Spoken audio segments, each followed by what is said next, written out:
Gaming and BS episode 289 being recorded Monday, April 13th, 2020.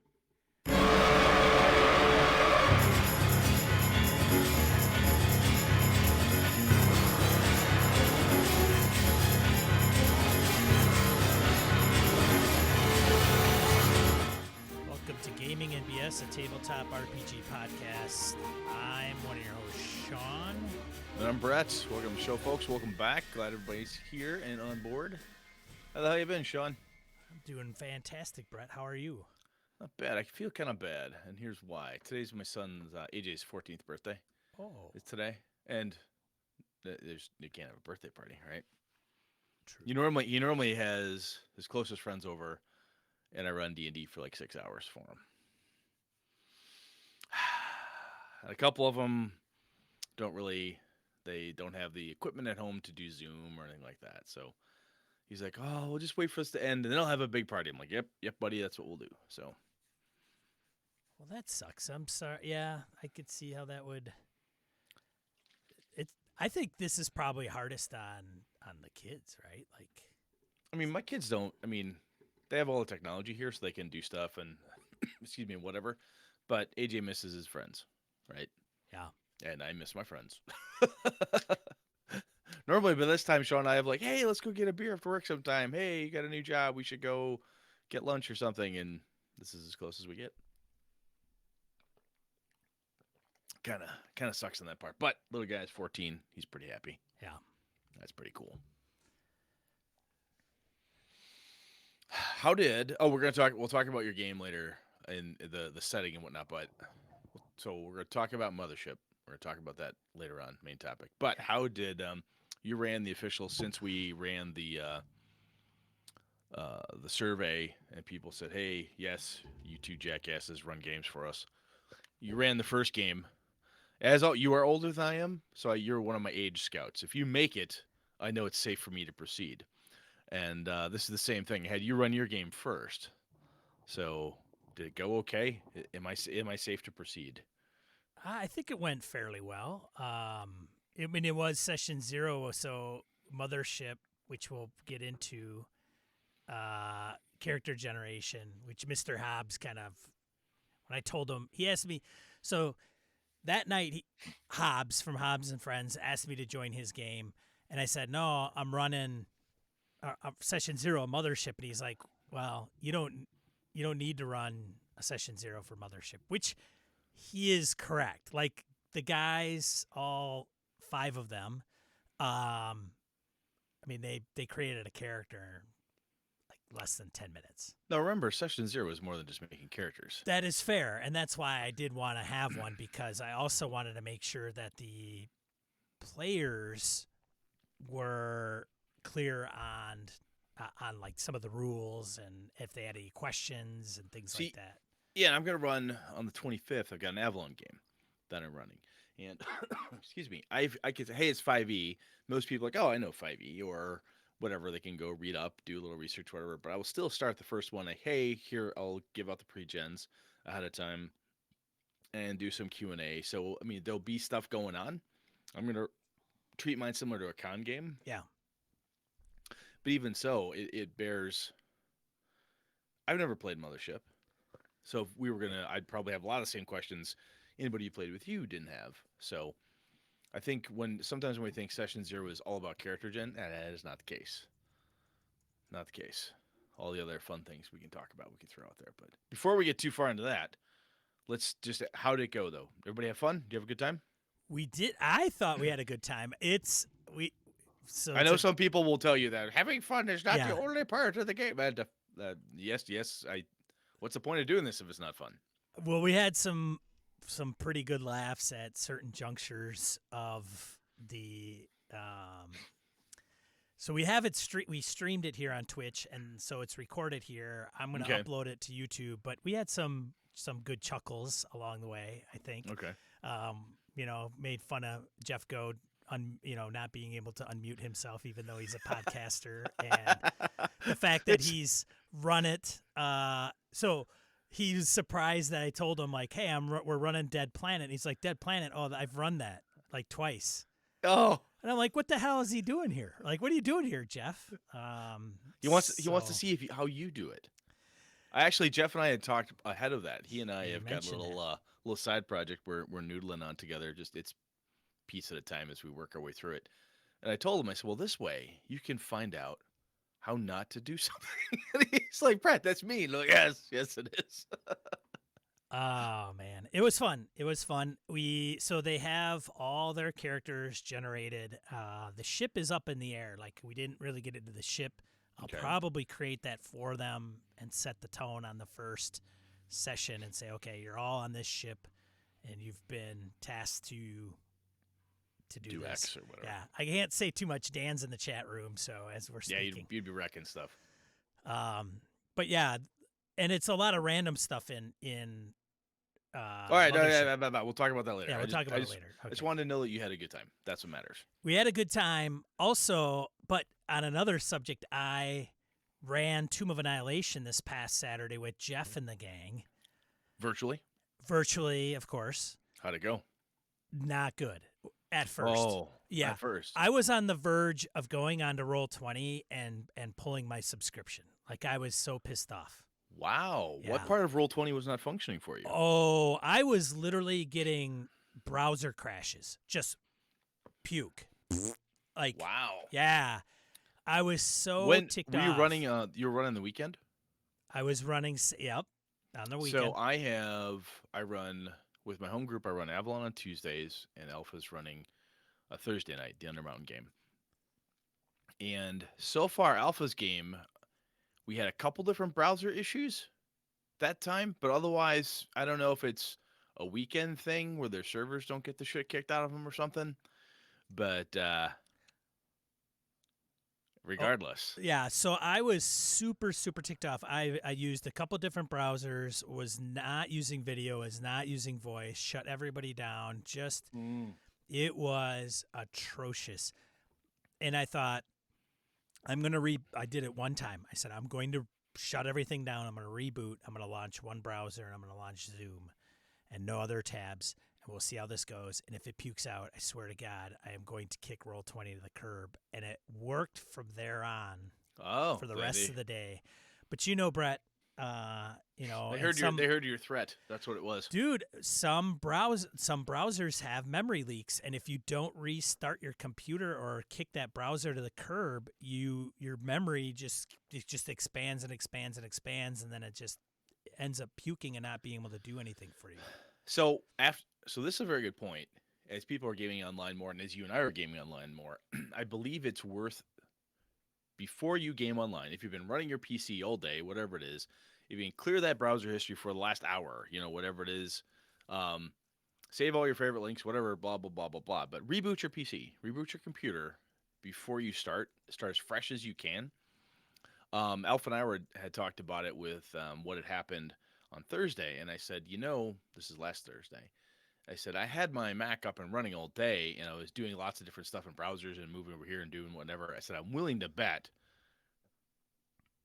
that had something to do with it, because after I did a complete reboot, no problems. Everything was fine. Yeah, I was not happy at all. And so once it got working, got in the groove, dynamic lighting was working. There's still a couple things that was not. It's kind of weird. If the fog of war and revealing some rooms didn't go as smoothly as I wanted to, we got through it. But do you use dynamic lighting per individual character? I do. Because Alpha's got it down. I don't know what he did, but I'm like, okay, we go up to the door. What's the next room? And he turns on something that turns on dynamic lighting for me past that door, and my scout sneaks in, and I see shit. It's wicked cool. Yeah. Anyway, so yes, that's that, and so everything will be fine the next time we run, and then of course Mothership. I am going to run the next session on April 23rd, Thursday, and then it'll be every 2 weeks. Is that Theater of the Mind? It will be mostly, for the most part. I don't anticipate throwing out maps on the screen or anything. I may have to get just a quick whiteboard app where I could just pencil something out and go, okay, you're here, you're here, you're here. This is what it looks like. But nothing too crazy. I'm not going to do Roll20 or anything. There's really no need for it necessarily. But I'll be running that April 23rd. Session 1 kicks off at 8 p.m. Central Time. We are going to stream it here on Twitch, and then we're going to upload it to YouTube. So if you could tune in, that's great. If not, you'll catch it later. Oh, let's see. I think we covered. That's pretty much. Man, we smashed right into announcements as well. Yeah. Brett's running. Yeah, I've got mine on the 25th at 2 p.m. Central Time.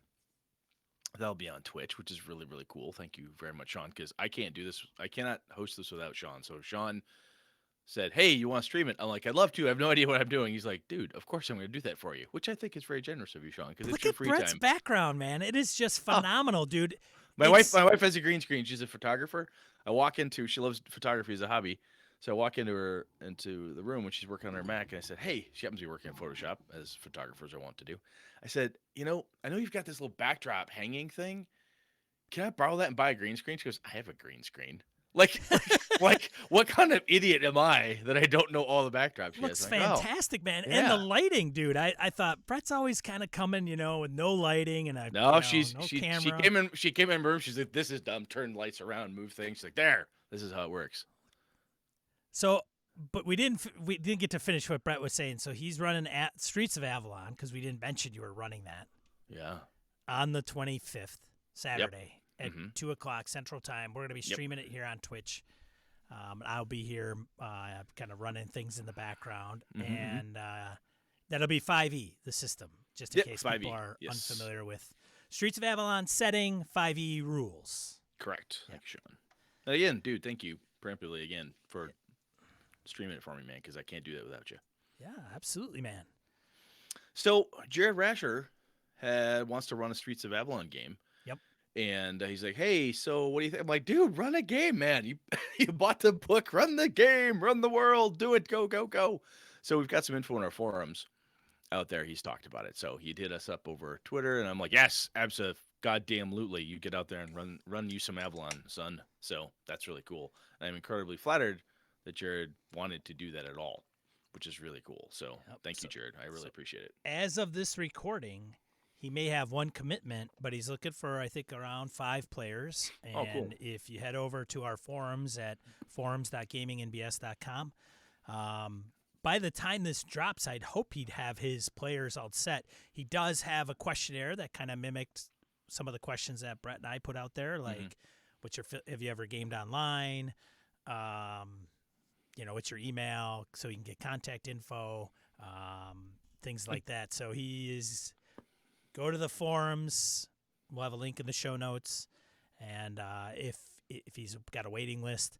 But, yeah, Jared's going to be running that. Jared's top-notch, too. I mean, he knows his stuff. He did one of the first reviews of my Avalon book, which I, again, think was very well done, very insightful, very deep, as Jared is wont to do with such reviews. So he knows the setting. He knows 5e like the back of his hand. So I think this is it's pretty cool. I'm very flattered and very pleased that Jared wanted to do that. The last one. Oh yeah, you bring it up, man. Go ahead. No, I was going to say Con of Champions, May 23rd to the 25th online. This helps to support tabletop events. I brought this up before. I think it was me last episode. Tabletop events. If you have gone to EverCon, when I'm still helping outside the perf room, just not one of the runners anymore. Step down from that role, but that is the engine that takes your credit cards, prints your badges, does your tickets, organizes things, prints maps. From a back end, it helped our finances. I mean, it does a shit ton of stuff. It is an incredibly powerful system for running cons. Gary Con uses a chunk of it. I know that Queen City Conquest was using it at least at one point, and a number of other small conventions who have actually contacted me because they got a hold of JT from Tabletop Events. He's like, hey, talk to Brett. He uses our stuff. And I've pimped his stuff repeatedly. People aren't conventions. I mean, look, Origins is delayed. I don't know if you saw that one. I mean, Origins got delayed. So when things like that happen, when events get pushed off or canceled, things like tabletop events who are running a Con of Champions, they need to do this type of thing in order to stay afloat. They've got overhead, they've got people they need to pay to keep things running. And quite frankly, it's the best goddamn con software out there, unless you want to build your own, which I don't advise you to do. No, Don't do that. don't do that. Unless you're in the business of writing software for conventions, don't fucking do that. Don't do Use that. tabletop events. Anyway, link in the show notes. Go there, check that out. It is definitely worthy, most definitely worthy. And even if you don't want to run online or do anything, if you want to throw these guys $5, that would be awesome because they're worth it. I don't know yet if I can actually run anything online. I got to take a look at my schedule. So if I can't do that, I'm going to definitely donate something to them because JT and the crew, they're good folks. There Anything you else, go. man? No, I think we covered a lot under announcements. So Yeah, we let's did. get Jesus. into We random don't even need a encounter. topic. That's it. Let's wrap up the show. This is Random encounter segment of the show where we field voicemails, comments from social media and the forums. It's a light week this week. I'll let you go. Laramie comments on episode 288, changes to playing RPGs online. So that was our last episode. He says, a couple of thoughts from me on this episode. I've been running Fantasy Grounds for a while now out of convenience that my group can sneak in a game after we put our small children to bed. 3 of the 6 players have kids under 3. Whew. Yeah. Yeah.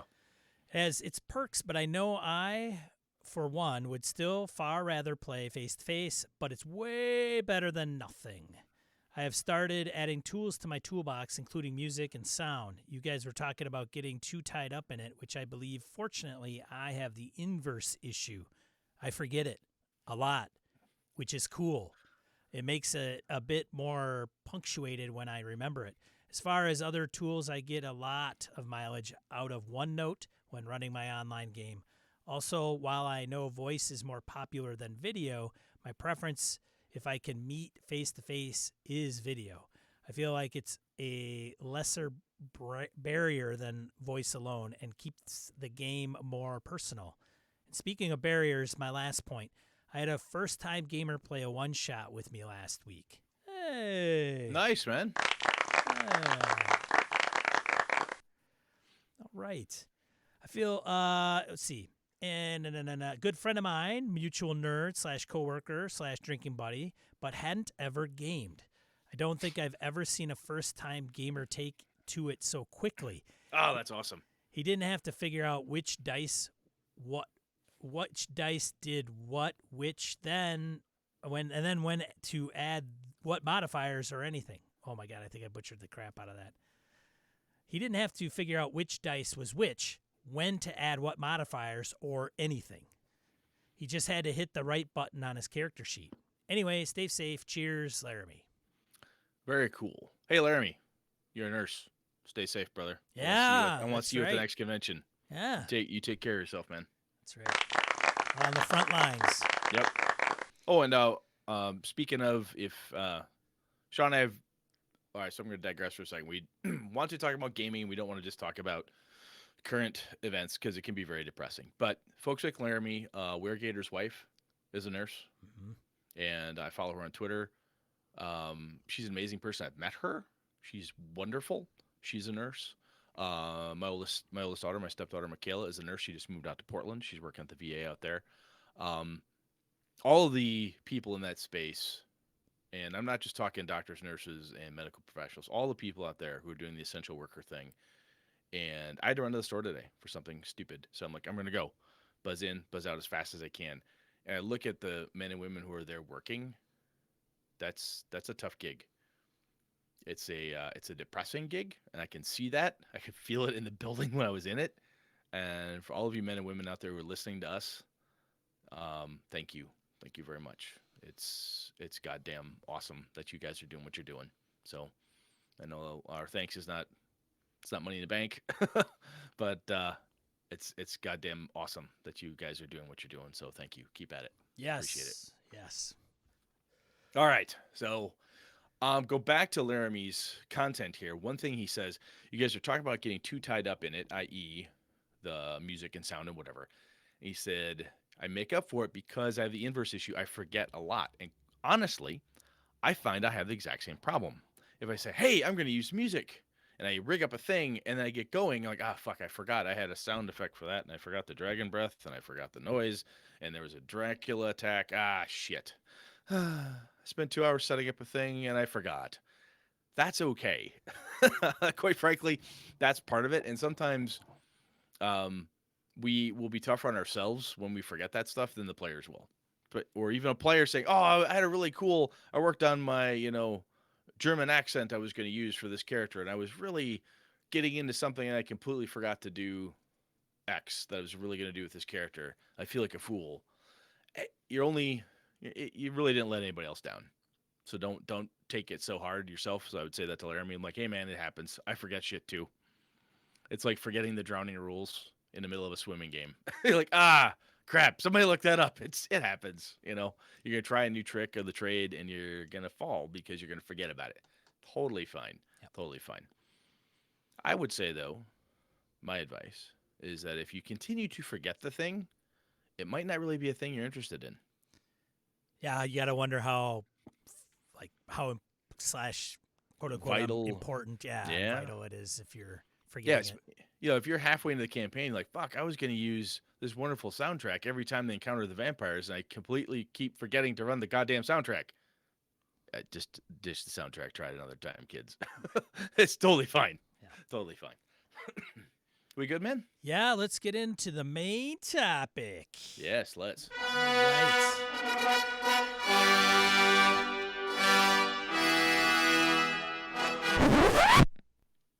All right, Sean. You started running Mothership. You've talked about Mothership briefly before. I know crap about it other than there's a ship and a mom. So I need to know more about this game. I have joked. So every Fred time is witty today. witty. He's in good spirits. I got a backdrop and everything. I'm on point. Anyway, I don't even know what kids say that today. My point is when I hear Mothership, I think, yes, clearly a spaceship game. I've heard it can be a lot like the Aliens movie franchise, that there's horror online or horror in space and so forth. Ooh, Gaming BS cup. I like that. Don't drink and drive, kids. That was the first Gaming BS pint glass too. Total aside, did you find which one did you break? Did you break your Zip Zaps? I don't remember. Was it it might have been the Zip Zaps one. Yeah. All right, I gotta check I have the stash of pint glasses. I'm gonna check and see if I have another one for you. Yeah, that'd be awesome. The guy that's like part of the show doesn't have that glass. Yeah, I know, it's kind of sad. Anyway, back to the thing.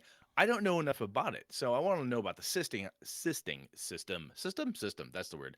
I want to know about the system, the setting, combat skill checks, encounters. What's the vibe of this game, right? So Mothership is not Dungeons and Dragons, it's not Shadowrun. I would say this falls in the small press, indie press, OSRE type of place. What do you so I'm gonna shut up, Sean. Tell me more. It's by Tuesday Night Games. Tuesday Night Games, okay. That's the publisher. Cool. I have mentioned Don Stroud by name because I know Don. Don's a good dude. We know of Don. We've never met, but we know of Don because We've met Don. Hasn't Don been at GaryCon? We've bumped into Don. I don't think he's been to GaryCon. He's no, I don't know. Him and Adam used to run Drink Spin Run. Yeah, I swear I've been. Maybe I was talking about Don drunkenly, or I was drunkenly talking with Don at a convention. Yeah, no, I don't know. No. If I haven't met you, Don, I apologize. Yeah. Anyway, Sean McCoy is on the crew. Okay. So yeah, but it is a sci-fi. I mean, it is literally on the front. Mothership sci-fi horror RPG. So what made you pick that up? Well, it has won an Ennie Award. Well, I know that, but it's not 2018-ish, I think. But when you and I talk about games, you don't go, "Hey, Brad, I got to buy the latest Ennie Award winner because it's obviously the game for me." That's true, but I do think that despite some people's opinions about the Ennie Awards and their feelings about it, I do think it brings light to certain games that some of us aren't always aware of. That's a good point. If nothing else, from an advertising perspective, when somebody says, "Hey, best actor, best front person in a film," I'm like, huh? What? I didn't even know that was a film. Who is this person? Oh my God, that's that person. Yeah, it's fair enough. It's pay what you want. Okay. I think it's pay what you want. It might be free actually. for the core rules. I got the PDF. I did order a print copy, although I Cool. don't think I need to. It is very thin and rules light. It So is. when you stay thin, you talking 100 pages, 50 pages? Do I you can tell you in a get, second. get that up there? I've got it in front of me. And the reason I ask this, folks, is because sometimes we'll say, "Oh, it's not that bad. It's pretty quick." Thir- The yeah. Osric book is hefty. DCC, hefty, right? Small. I mean, Goodman Games isn't necessarily small print, but Astonishing Swordsman, that's a small print. Northwind, that makes that you could kill a man with that book. Yeah. Yeah. So how big is this sucker? 36 pages numbered, and then at the end of the book is the ship creation flowchart and Okay. guideline, and then it also has the character sheet and the player's cheat sheet, which are not Oh, they're not part of the numbered pages. So just some good appendices in the back. Yeah. Useful stuff. correct. So the setting, it says space horror. Does it have an official setting, or is it like, hey, generic space, generic horror? Yeah, Does it? it's not. It is that does not have a setting. Okay. So it is. There are pre-published adventures that you can run, but it is very much in the spirit of the OSR. Okay. Well, I mean, so if you take the BX system, Yes. the Moldave stuff or whatever, or even people say AD&D was all set in Greyhawk. No, yes, and kind of. I mean, there was, excuse me, Blackmore, I think, was actually the first published quasi setting-ish thing for Dungeons and Dragons. But blue. Anyway, back to where I'm coming from. So no official setting, but does it, from a setting perspective, how does it tell you what to do with that? So that's a good question. It doesn't really set up a lot of the setting up front in saying, "Hey, we're setting agnostic," and Okay. blah blah blah. There isn't really a lot of that. It's very much. You could tell the influences of the game come specifically from like the Alien franchise, the movie Okay. franchise, because even the characters that and the classes that are involved. I mean, you have an android, you have Marines, you have a Teamster. They do actually reference Ripley in one of the things, like, hey, if you want to do this and you want to mimic your character to be like Ripley, then you're going to want to play a Teamster. Do they go into the like Event Horizon version of horror in space?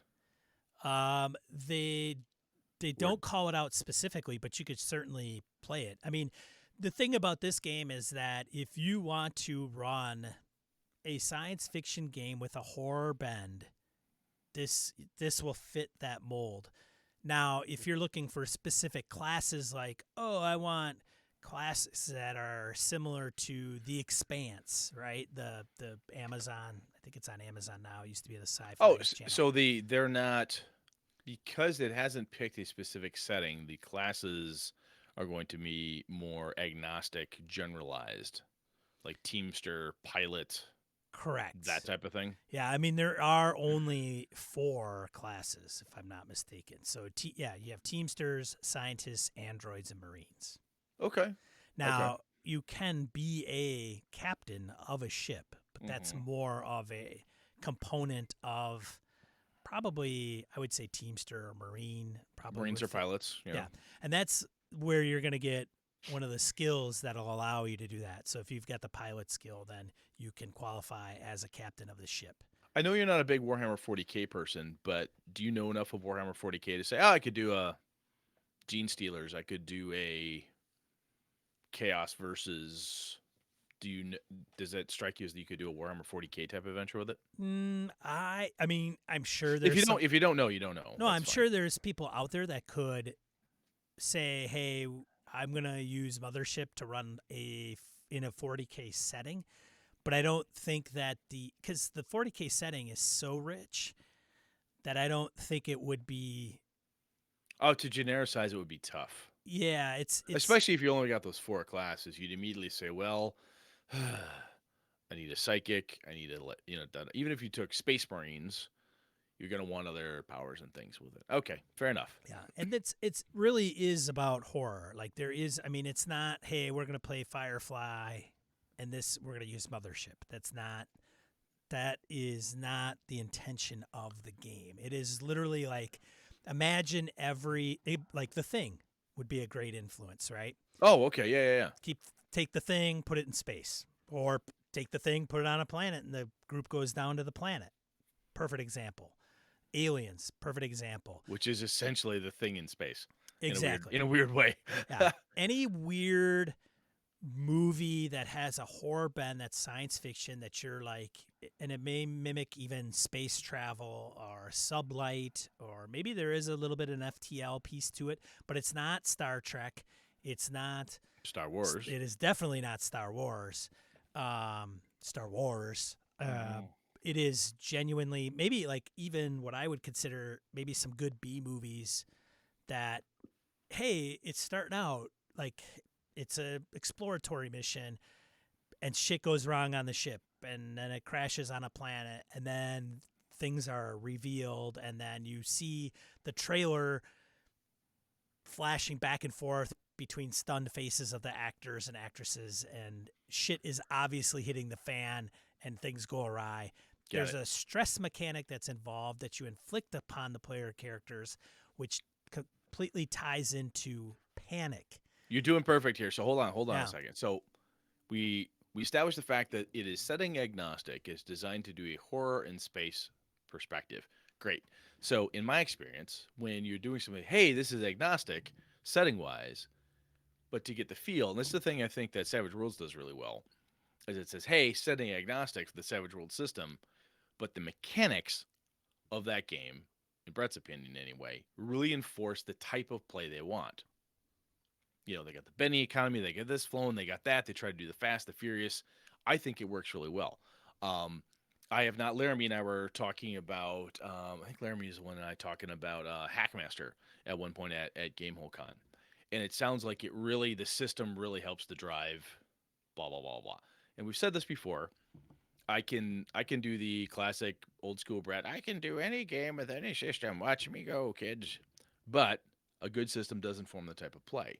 And for something like this, it sounds like they've got mechanical tools and system stuff to help you to take whatever setting vision you want and make it happen. So you talked about stress and what was the other one you just mentioned? Panic. So when you're setting up the world, talk to me about the system. Let's go to the root basic here before we go into some of the other pieces. Is it percentiles? Is it a dice pool? 2d6 plus a coin you flip. What are they doing? All D10s, baby. D10s, like a dice pool? No, just D10s. You need 2 D10s. That's it. So you're either percentiles. You are running. You can run. You can roll percentiles. So there's going to be a percentile check. Most skill checks run on percentile. You're trying to roll under your skill or attribute, and then you have XD10. So there are instances where you might roll 3D10, 4D10, but typically it's 2D10 or percentile, rolling under the skill. And then there's also a interesting kind of moniker to the dice rolling, which is XD10 with an underline, which is a little unique. So if you see 2D10, but it's underlined, then what you're doing is you're multiplying the result by 10. So if the numeral 2, the letter lowercase d, and the numeral 10, that whole thing is underlined, is 2d10 times 10. Correct. So you could get 200. Or whatever it is. It's 1d10 times 10, 2d10 times 10. So it's 20 to 200 in that point. Correct. Okay. So that's interesting. Yeah, that's pretty much about it. There's really nothing. Weapons do different damage. Is that where we get the XD10? Like, hey, you shoot somebody, this weapon does 1d10 minus 2, 2d10 underscore, that type of thing? Let me check the weapons, but I believe that is typically the case. And the My assumption is the weapons are also a little on the genericized, spacey weapons.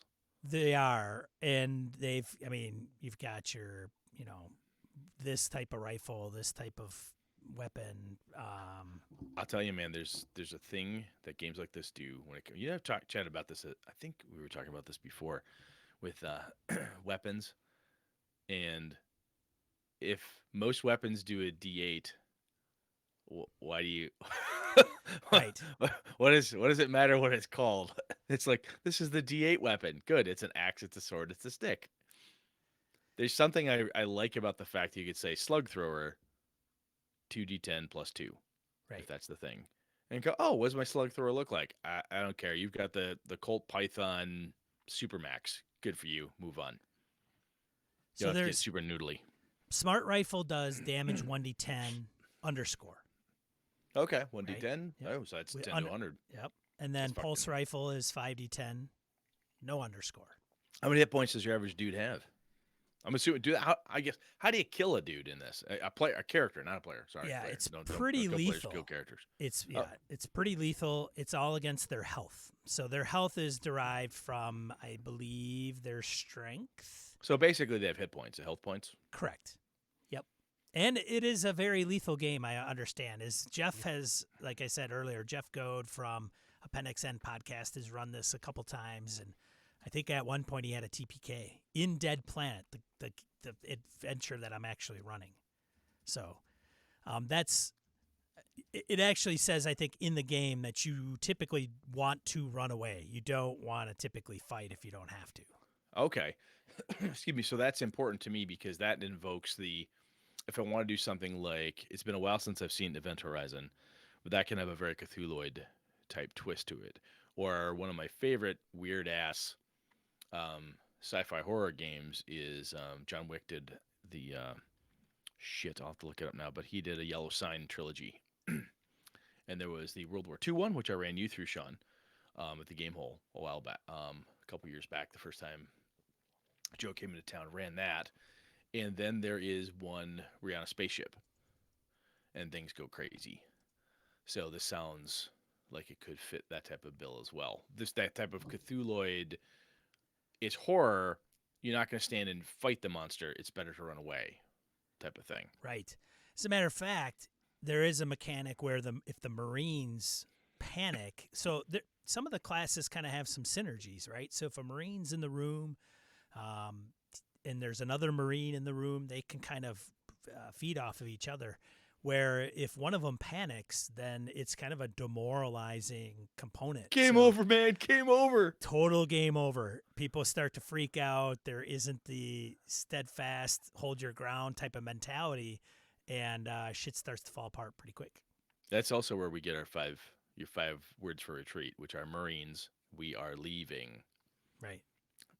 That's one of my favorite parts of the second Aliens movie. Love that. Anyway, carry on. Going back to the D10s though is also what you'll find is because it's in the spirit of the OSR, and for those that aren't familiar with OSR, it's old school Renaissance, which is kind of playing the older games is really what it is, and there is kind of a, I don't want to say mantra, but there is kind of a different mentality with playing those older games, which is like rulings over rules. There's a lot of random tables, oftentimes.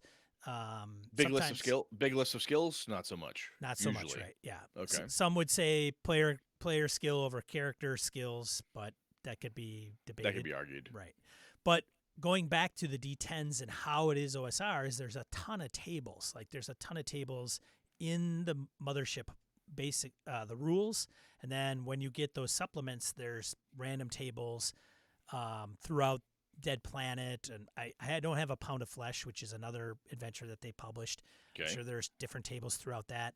I mean, and it's literally, it's usually roll this, and it's either a percentile table or it's a D10, like 1 to 10. So even to name your ship, there's literally 3 columns, 1d10, and you can roll on one column, second column, third column, and you combine all the results and you get your name of your ship. Oh, look, it says Nostromo. Yeah. Interesting. Yeah. Okay. So it's what do you come across? It's like character creation. You get a trinket and a patch. You roll on that table and you get a unique patch. One of the guys rolled up Afraid of BS is one of Afraid of BS. Afraid of BS or what was it? I don't know if Dan's might know. That's awesome. But yeah, so it's red. I think one of the guys rolled a patch and it was like red shirt was on Ah. the patch. So there's some homages to the science fiction genre and pop culture, and so. So let But me ask you this then: when we do that stuff, something that has the from a horror perspective, one thing that horror can have. We'll get. I want to talk more about the system here in a second. But horror can have some wonderful dark humor, right? sure, Like, oh my god, that's funny in the worst way possible. Like, ha ha ha, they're covered in their own blood. Like sometimes in horror games, like that's funny. Why this is sickly funny, I don't know. Or oh my god, his head actually did implode. Um, Sometimes we cheer when the asshole in the teenage movie gets stabbed by Freddy. You know that type of thing. Do you feel that when you read that stuff, like the homage to the red shirt or some of those quasi ha ha tongue in cheek, ha you're gonna die?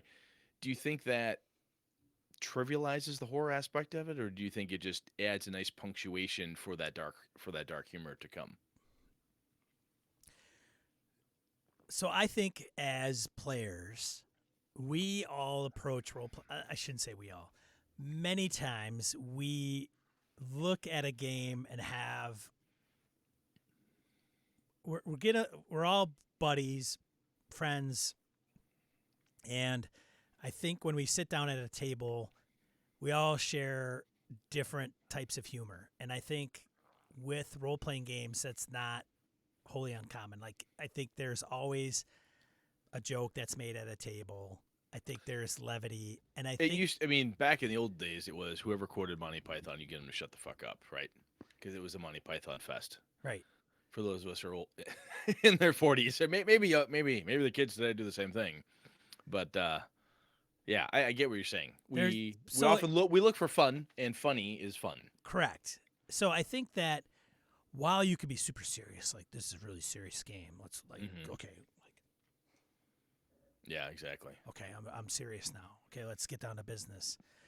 There is that, and I think that that will come out in any game that you set the tone for. So if Brett's gonna run Call of Cthulhu, or Delta Green, or Chill Well, Cult, in my Avalon game, I'm running for my home crew. I've known these guys for almost 30 years now. I've been running games for them. right?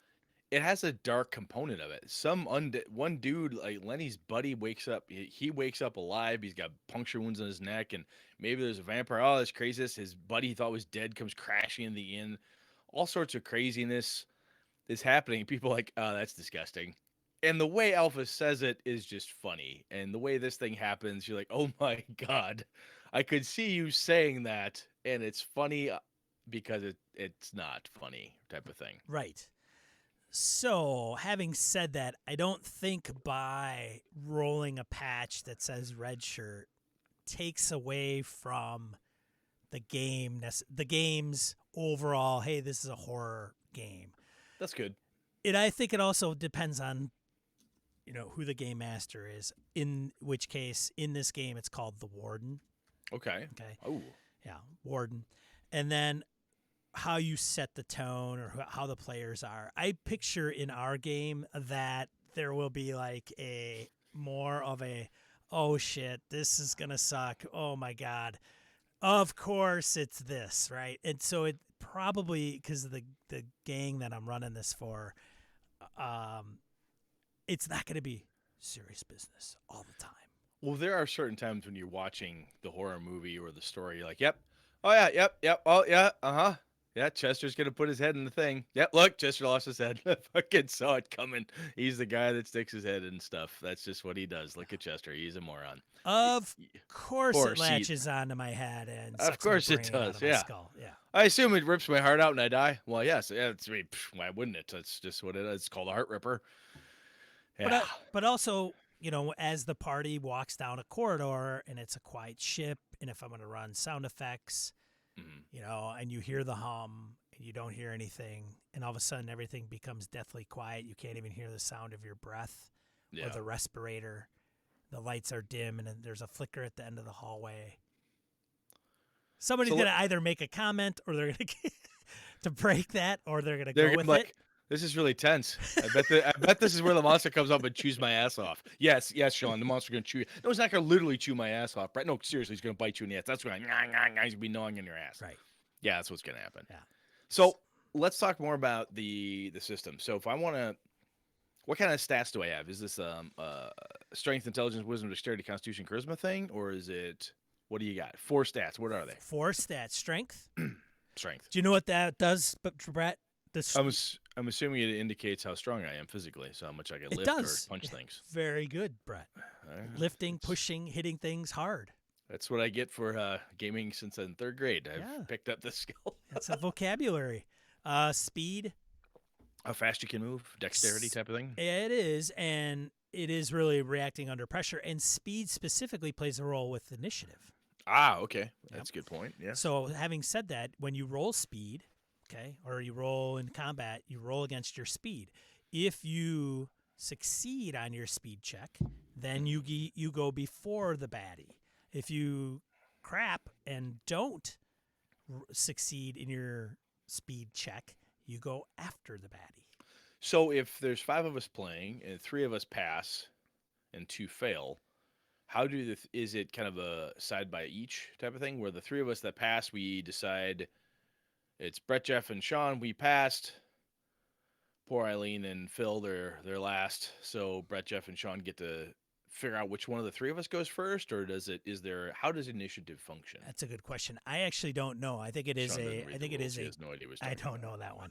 I think it is Okay. pretty much who wants to go before the other. As far as I know, I don't know if anybody else. Which is a makes sense to me because it feels like a very OSR type of thing where you roll the d6 one side, it's side by side, right? Side based initiative.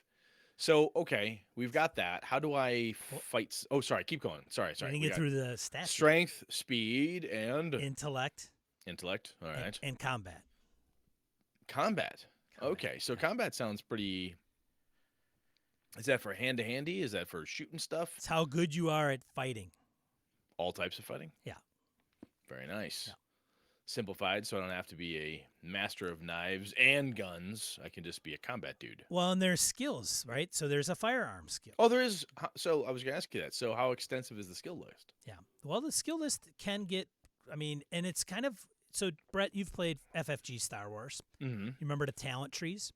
Yes. Right? Plus 5 XP, plus 10 XP. And you kind of went down the trees. And in order to get to this one, you have to either have one of these 2 prerequisites. Yeah, it reminded me of feat trees from Pathfinder D&D 3035. Like, oh, I want to have Ultra Mega Mighty Cleave. I better start with Power Attack and work my way there. Exactly. So it is very similar. So there's 3 levels of skills. Okay. There's trained, there's expert, and there's master.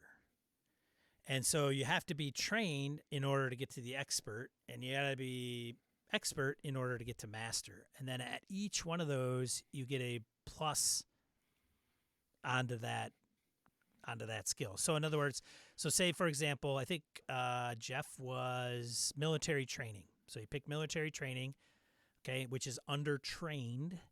So he gets a plus 10%. So give me a list of skills. Now, are we talking about like broadsword, short sword, dagger, club? No. Like it's firearms, knives, punch them in the face? Right. How do the skills break it down here? So trained skills, the list of is linguistics, biology, first aid, hydroponics, geology, zero-G, scavenging, heavy machinery, computers, mechanical repair, driving, piloting, mathematics, art, archaeology, theology, military training, rim-wise, athletics, chemistry. Okay. Not a combat skill, really. Not really, no. I didn't hear guns Correct. or grenades. Well, so that gets into the next kind of level. Keep going. Expert bumps things up to plus 15%. Okay. And then they some of these, well, actually all of these will require some prerequisite to trained. Okay. Okay. Psychology, genetics, pathology, botany, planetology, asteroid mining, jury rigging, engineering, hacking, vehicle specialization, astrogation, physics, mysticism, tactics, gunnery, firearms, close quarters combat, explosives. Okay, so you go from purely academic or, a lot of very basic stuff to now we're talking Space Marines, CQC, your close quarter combat stuff, firearms, so on. So Okay, got it. this is an interesting concept of the game. So if you fire an automatic weapon Mm-hmm. and you're not trained in it, you actually have to take a reload action. What is a reload action? So there's two, you kind of get two actions, okay, during combat or what have you. And if you shoot an automatic weapon, which, this is as it's defined as you pull the trigger and it shoots as many bullets as it can Until you stop pulling the trigger. Until you stop pulling the trigger. Because you are untrained, you do not know when to undo the trigger. No, that totally makes sense, man. Therefore, you have to take a reload if you're not trained. If you have watched people the first time they use, go to something totally mundane but yet incredibly dangerous, a chainsaw. Right. The first time somebody does it, or you'll watch kids driving cars, and they panic, and they put their foot down. Or they don't stop. And the driving instructor goes, hit the fucking brake. And the kid's like, I don't know what to do. Turn the wheel, hit the brake. You're driving, you're moving. I remember the first time I used a chainsaw, I'm like, whoa, whoa, whoa, whoa. You're like, whoa, wait a minute, let go. It's the dumbest, simplest thing. Right. But hey, take your finger off the trigger, kid. Right. And guess what? The bullet stops spraying. Right. Yeah, and it's loud, it's kicky, and it does a lot of jumpy. It doesn't want to aim where you're aiming anymore. Yeah, okay, cool. I like that. Yeah, it's a pretty cool mechanic, right? It's a very simple mechanic, especially which stays true to the OSR type of model, saying, look, here's the deal. You're untrained? Yeah, fuck you. You gotta take a reload, kid, because you can't just do this forever. And that's why firearms is at an expert level. Like anybody, not anybody can just pick up a gun and necessarily understand how to use it properly, which would probably be the mentality at why it's at an expert level, so that you can aim it, you can fire it appropriately. And I think for the genre, it makes sense as well, because when you're talking about this stuff, you look at the Alien system or any of the some of the setting material that I would think of, that's space horror. The scientist kind of gets it.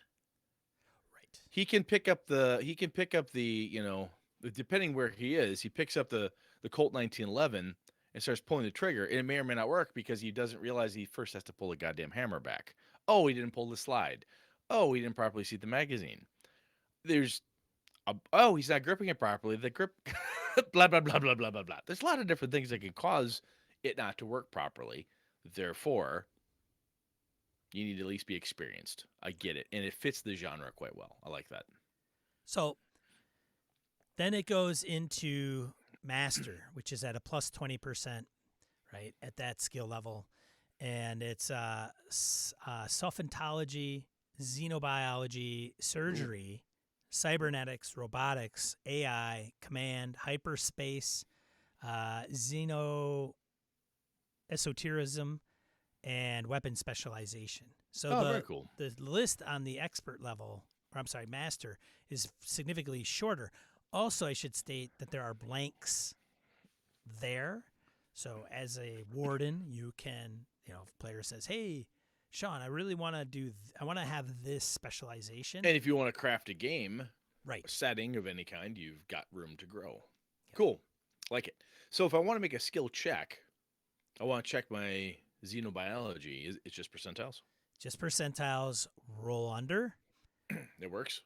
Well, so here's kind of how the mechanics overall work, right? Yeah, give me. In a gist, is you're usually rolling against the skill like that, and you roll a percentile. You have to roll under, and if you roll under, you succeed.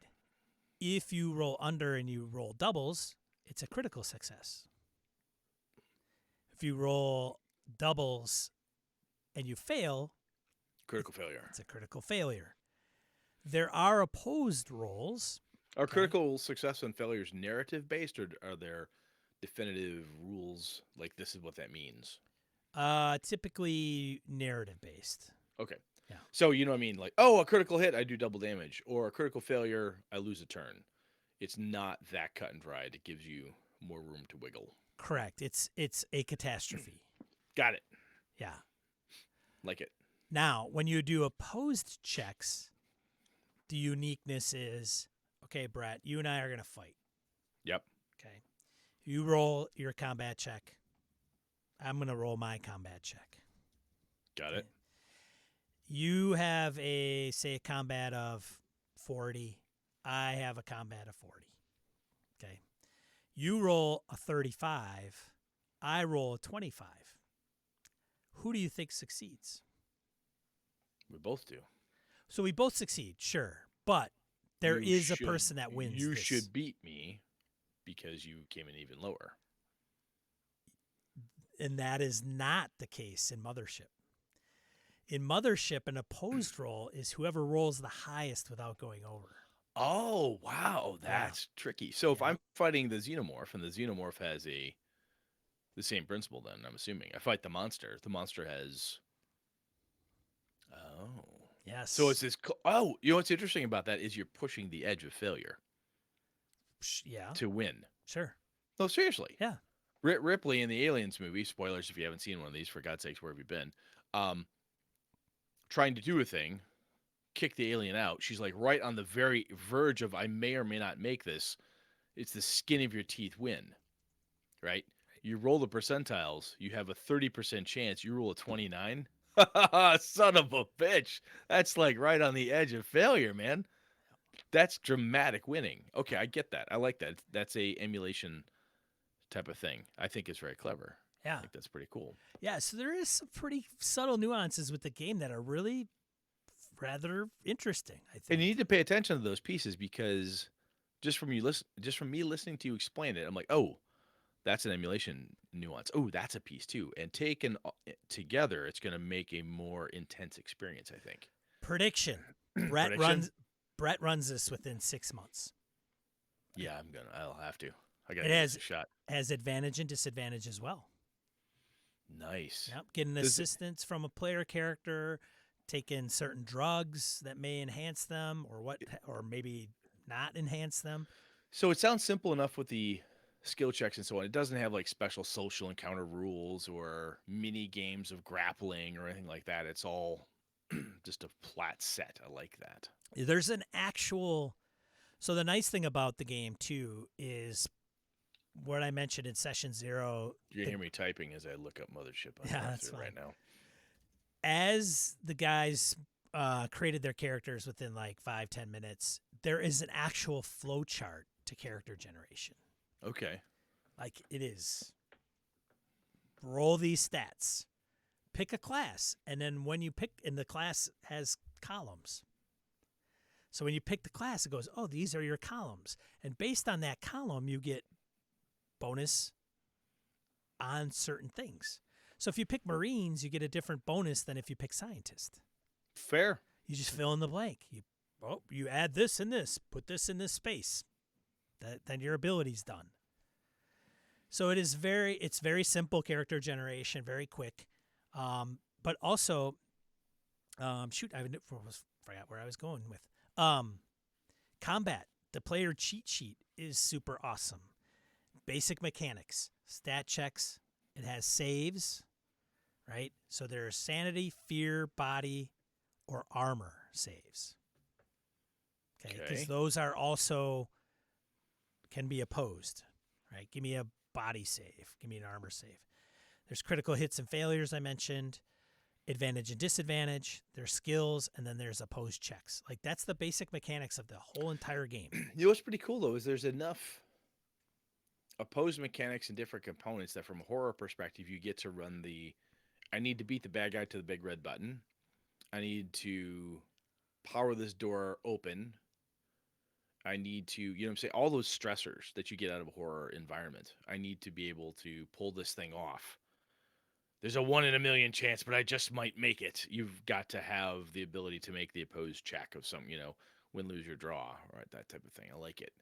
Well, so anytime you fail a check, kind of give or take, you're supposed to take stress. So how do you die in this game? So that we talked somebody about blows you away and all your health goes away. Okay, so there's no, so you're shot, all your health points are gone, your hit points, your health is eliminated. Can you be stressed to death? No, typically stress. Well, you can be knocked unconscious, but typically stress really plays a role into panic. So okay, so if stress can lead to incapacitated via unconscious, that's a gateway drug to death, right? In a horror game. Right.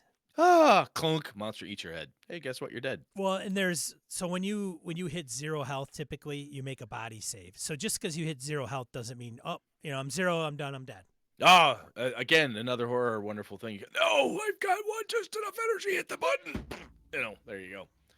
So when I heard horror, I immediately, of course, I think Call of Cthulhu and gaming. I'm like, how are they doing sanity, insanity, madness, and so on? You're saying panic is the phrase. Yeah. How does panic work? So that's a good one. That is typically you. That's panic. You run away, basically. So you would roll for panic. It's a save. It's typically when you encounter a horrific creature, you lose more than half max your hit points. So that's another thing too. So it used to be like in 3.0 if you took mass damage, the mass damage rule, right, which was more than half your total hit points. You have to make a save or you die. Right? It's something similar to that where you lose more than half your max health in one hit, then you would make a panic check. If you critically fail a save, see a crew member die, some of those things.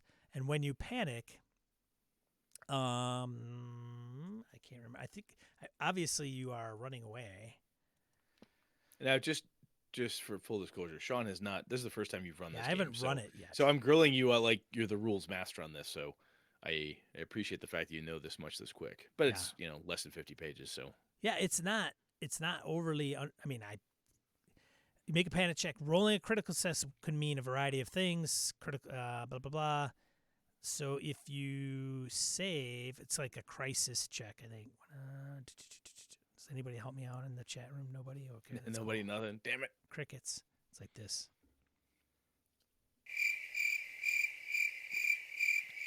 But anyway, so panic. Can you die from panic?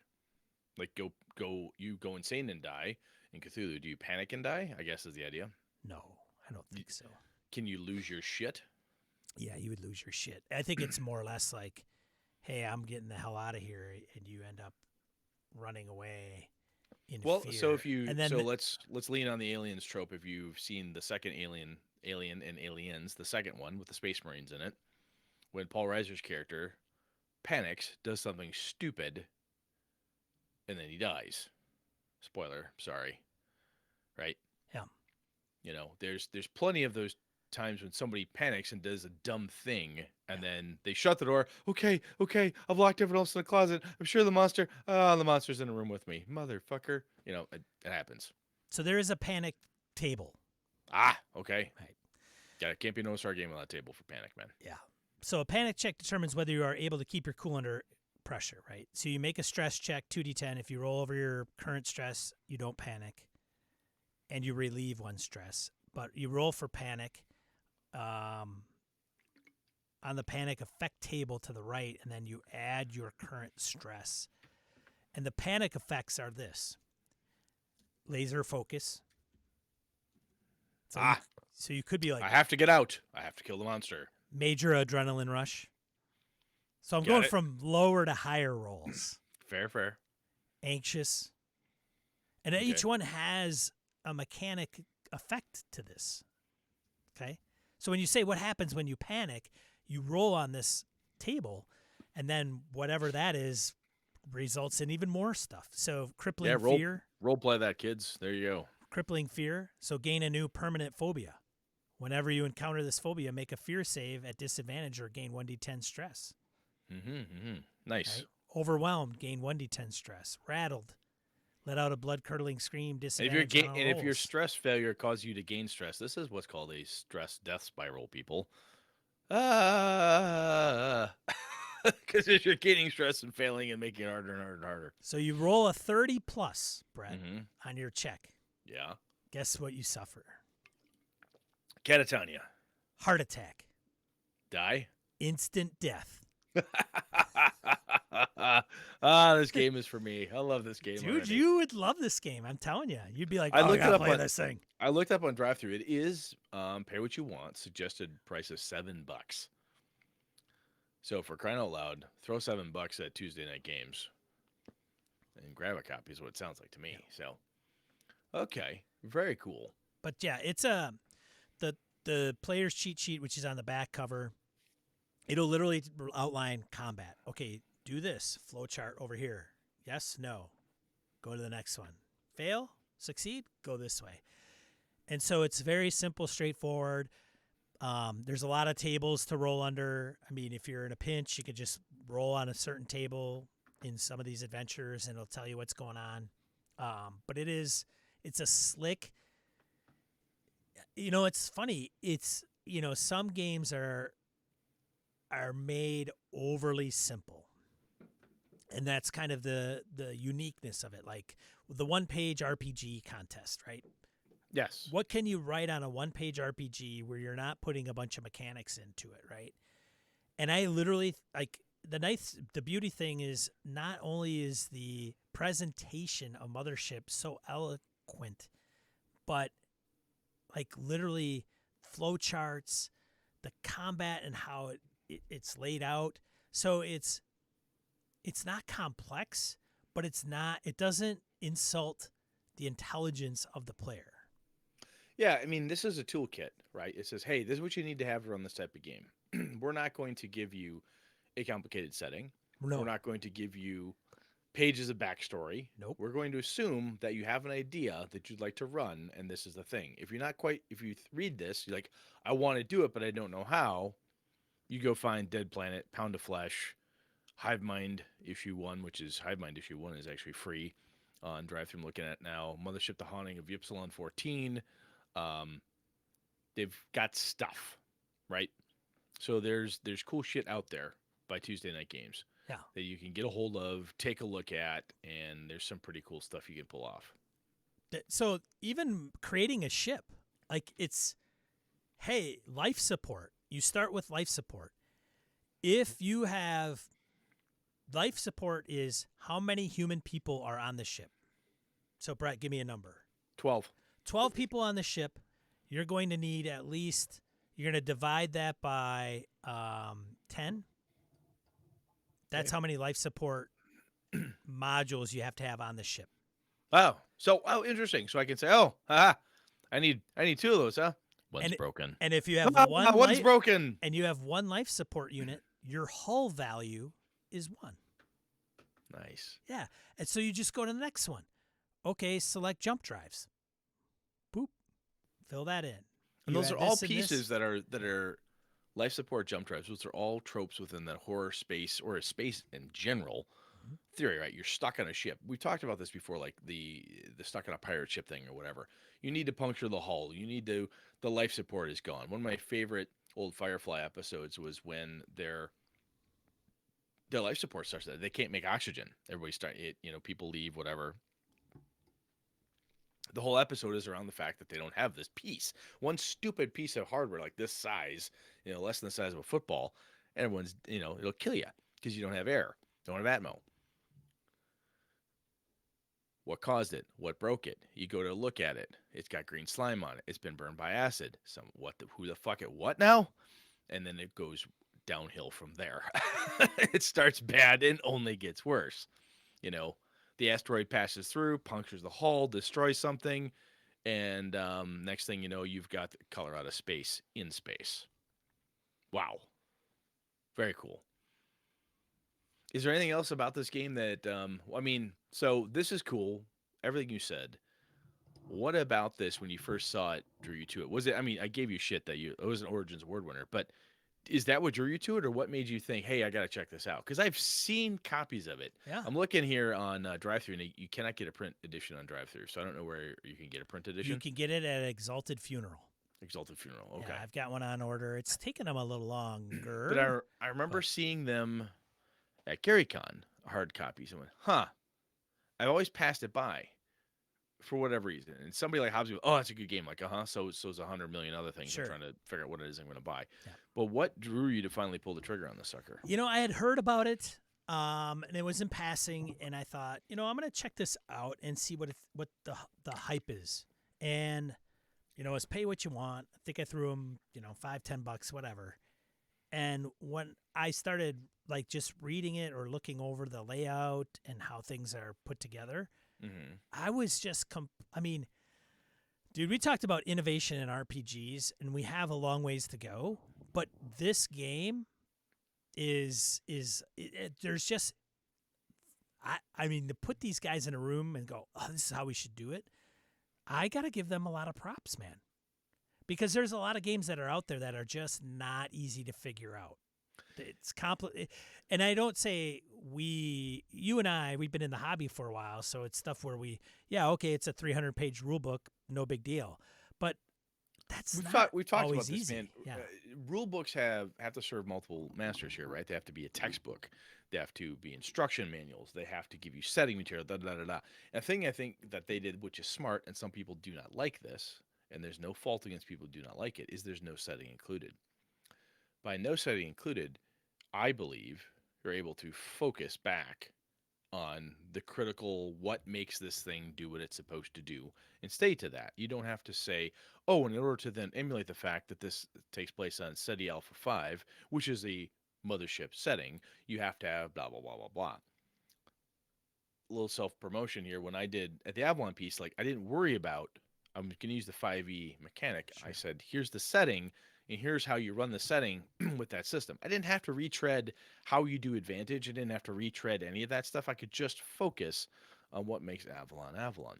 And then what they've done, from what you're telling me, is scrap that piece of it. Focus on what makes the experience from a rules and system to really help drive the experience perspective. How do we do that? We do it this way. Cool. Yeah.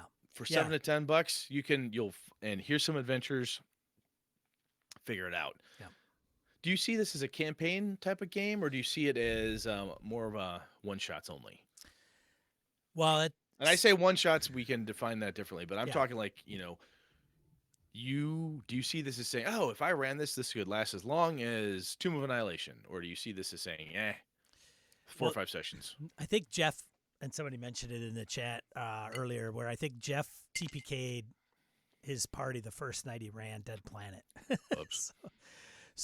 But he even said during our session 0, Dead Planet could be run lots of different ways. It really depends on the warden.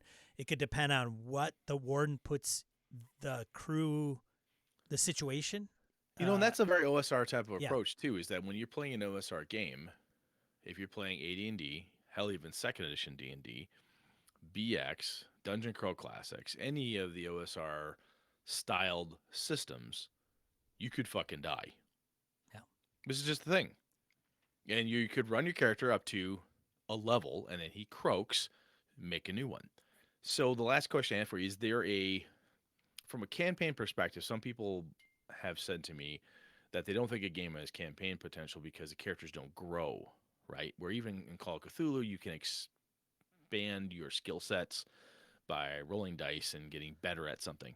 Is there an experience point character growth thing, or not so much? There is, yeah. You can get Okay. You can get experience points, so it is a game where you can kind of quote unquote you level up. Yeah, cool.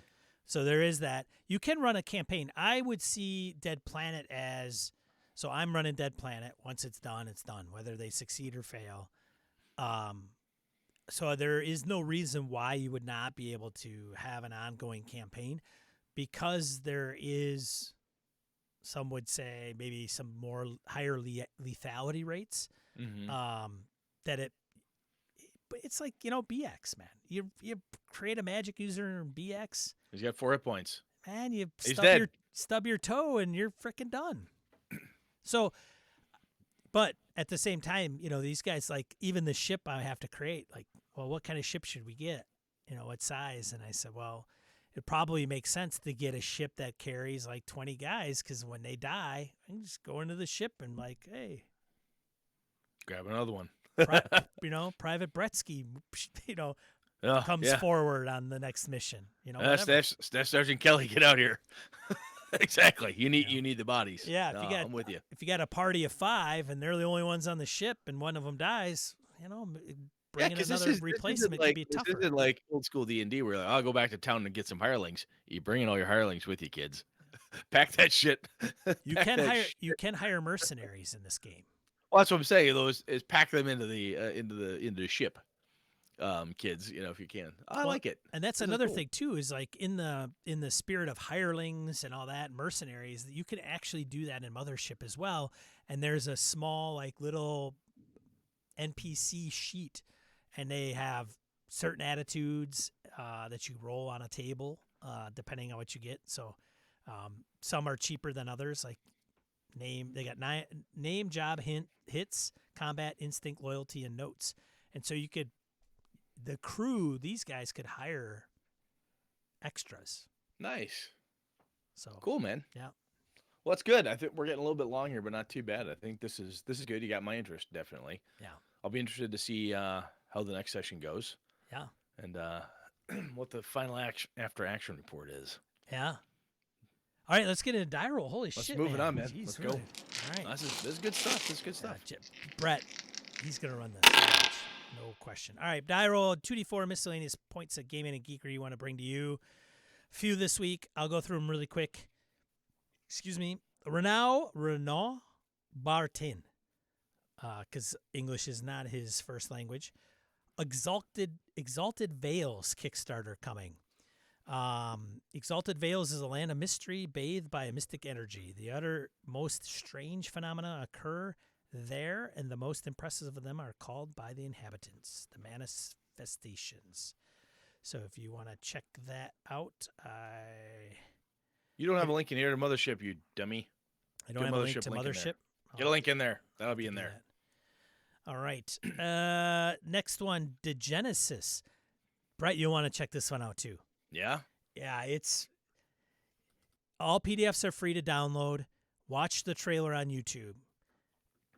It's thanks to Erwan Arodo at Six More Vodka Studio for letting us know. So he emailed us and said, "Hey, our tabletop RPG, we're giving it away for free via PDF. Free Thanks." to play Primal Punk RPG. And it is an interesting game to say the least. The year 2073 brings destruction for humanity. Ooh. Yeah. Oh, the art. Oh my god. Yeah. Oh my god. The art is phenomenal, and it is very scary. Oh wow, my god, dude. Yeah. You were spitting diamonds here, man. Yeah, this is awesome. man. These guys must have been at work for a long time on that RPG. Obviously straight out of Europe. So next one, Miguel Zavala made 2,000 minis that you can print at home. D&D minis specifically. So more info at Polygon. My buddy Nick just got a 3D printer because he's stuck at home. He's like, "That's it. I'm buying a 3D printer." I'm like, "Nick, really?" He goes, "I found one for a good price." He's making Rancors and shit now. Yeah. The next one, D&D 5e Errata Sage Advice Compendium is out. Thanks to Joe Swick for pointing this out. So if you want to get up to speed on that, that is out on Wizards of the Coast website.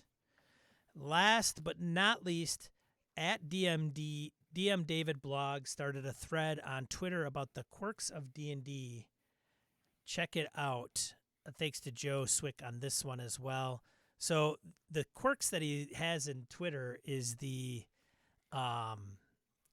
weird things like The daylight spell doesn't make daylight.